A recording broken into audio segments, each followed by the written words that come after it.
அங்கத்தில் பாடாத கவிதை அங்கத்தில் யார் தந்தது?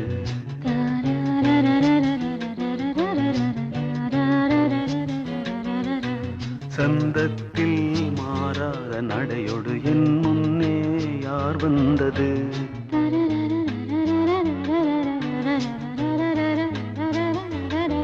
தமிழ் சங்கத்தில் பாடாத கவிதை அங்கத்தில் யார் தந்தது?